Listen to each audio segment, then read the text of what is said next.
Alors, on attaque directement avec ces étapes-là, un à un, pour que tu comprennes mieux de quoi il s'agit.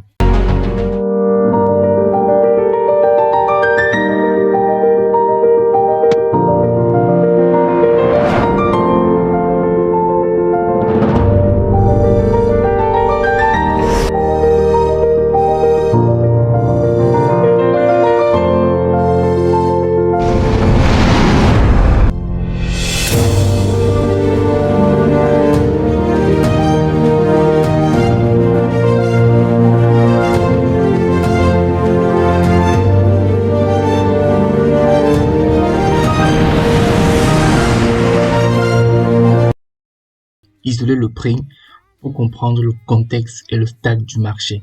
Ça, c'est la première étape. Je te montrer dans les graphiques, en quelque sorte, comment est-ce que tu peux faire cela. Mais dans cette vidéo, je vais te montrer concrètement, en profondeur et en détail, pourquoi est-ce que si tu ne fais pas ça, alors tu ne mets pas les probabilités dans ton sens. Donc, basculons directement sur les graphiques pour que je te parle concrètement de ça. Alors, tu te rappelles de l'euro dollar qu'on a identifié, on a vu qu'il était en tendance baissière. Tu vois que là, on peut encore mettre des trendlines. Tu vois, on sait que pour une trendline, du moment où ça touche déjà deux points plus haut ou plus bas, c'est ok. D'accord? C'est ok. T'as pas besoin d'être plus précis dans ça, vu que ton objectif, ce n'est pas de trader les trendlines. Tu vois, ton objectif à toi, c'est de voir le canal. Tu pouvais aussi mettre un truc comme ça. D'accord?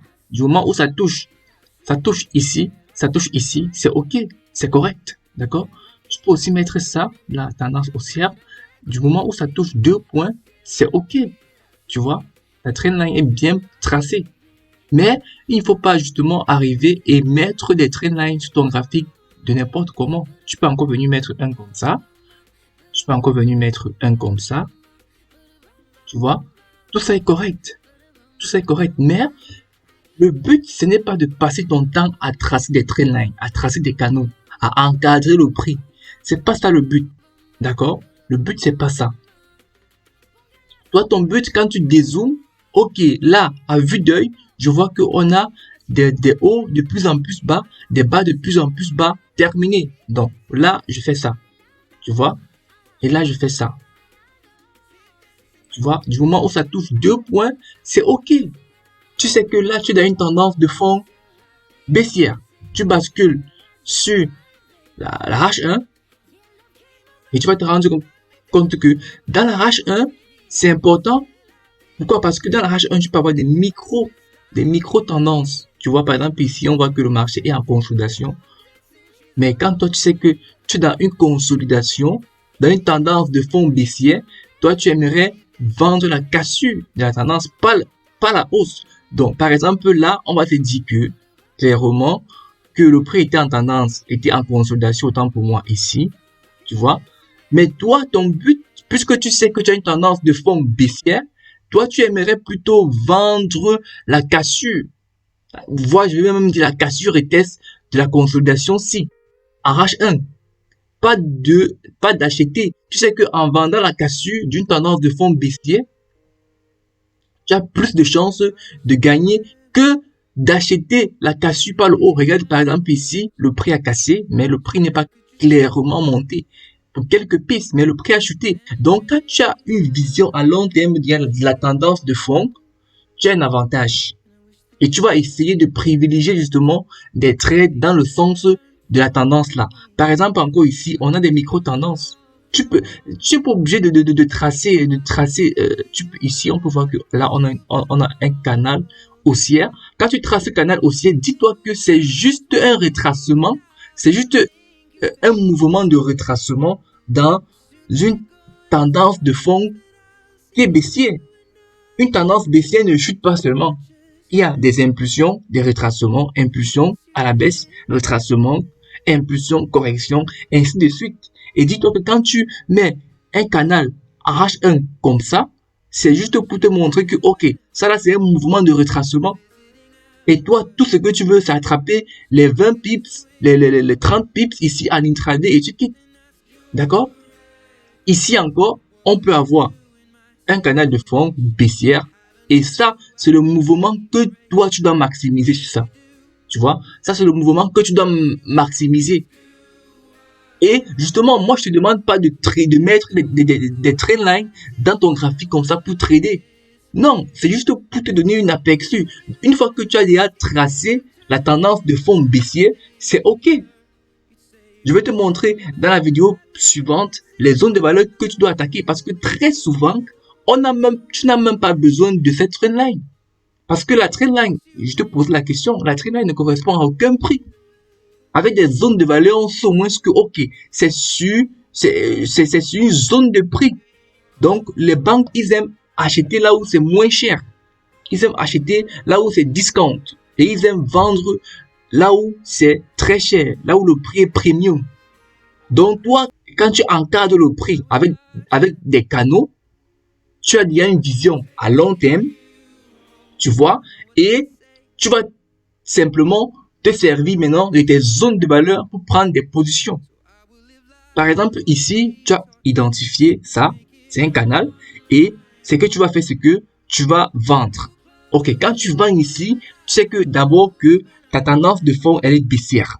D'accord? Et maintenant, tu es dans une micro-tendance baissière. Dans une tendance de fond qui est baissière, ça augmente tes probabilités. Maintenant, la tendance de fond baissière que par exemple ici, quand tu arrives ici, tu sais que, ok, ton canal est baissière, c'est cool, et tu vas pas t'entêter ici à vendre. Par exemple, ici, on peut voir clairement qu'on a une pattern englobante, tu vois. Tu as une pattern englobante baissière ici, et toi, tu vas pas t'entêter à vendre ici. Pourquoi? Parce que tu sais que tu es dans le bas d'une tendance de fond baissière. Tu vois clairement que le prix est arrivé ici sur le bas du canal à long terme que tu as identifié, il s'est retourné. Et si toi, tu es trop zoomé sur ta H1, si toi, par exemple, tu es trop zoomé sur ta H1 à trader uniquement ta H1, tu vas voir une englobante baissière ici, tu vas vendre et le prix va se retourner. Tu ne dois pas savoir pourquoi. Tu ne dois pas savoir pourquoi. C'est exactement ce que moi, je t'expliquais dans la vidéo 1. Que justement, ok, quand tu arrives ici, ton but, c'est d'attendre au moins le retracement parce que tu sais que tu es dans une tendance de fond baissière parce que tu as mis tes canaux pour encadrer le prix. Tu as une vision à long terme. Et c'est la même chose, même si on bascule en unité de temps M15. Tu vas te rendre compte qu'il y a toujours des micro-tendances dans les tendances. Mais toi, une fois que tu as mis ta tendance de fond, c'est OK. C'est OK. Tu vas privilégier justement tes signaux dans le sens de la tendance là. Donc, une fois que tu vas avec cet avantage là, une fois que tu pars avec ce mindset là, une fois que tu as fait ce travail là, tu réduis tes risques et tu mets les probabilités en ta faveur. D'accord? Donc, dès que tu fais tes graphiques, tu traites en analyse 100% price action, tu supprimes tous tes indicateurs que tu as sur ton graphique, tu dézoomes le prix, tu bascules en daily, tu bascules même si tu peux même le faire même en monthly. Oui, les banques, eux, prennent des positions en monthly. Quand tu bascules en monthly, tu peux voir que tu as des tendances, tu as une tendance, tu vois, tu mets ton canal là, tout simplement, ça touche 2 points, c'est OK. Tu vois, ça touche ici, c'est OK. C'était bon pour toi. Tu mets encore ici, c'est OK. Ça touche 2, 3, 4 points, c'est OK. Maximum, au moins 2 points. Là, tu as mis ta tendance de fond, tu sais que tu as une tendance de fond baissière sur l'euro-dollar. Et c'est OK. Quand tu bascules sur tes petites unités de temps, tu peux avoir des micro-tendances dans cette tendance ici, mais tu sais clairement que ta tendance de fond, elle est baissière. Tu ne dois pas arriver dans une tendance de fond baissière. Tu te rends compte que, ok, le prix arrive quelque part ici, et toi, tu te mets à vendre parce que sur ton unité de temps H1, tu as une tendance baissière.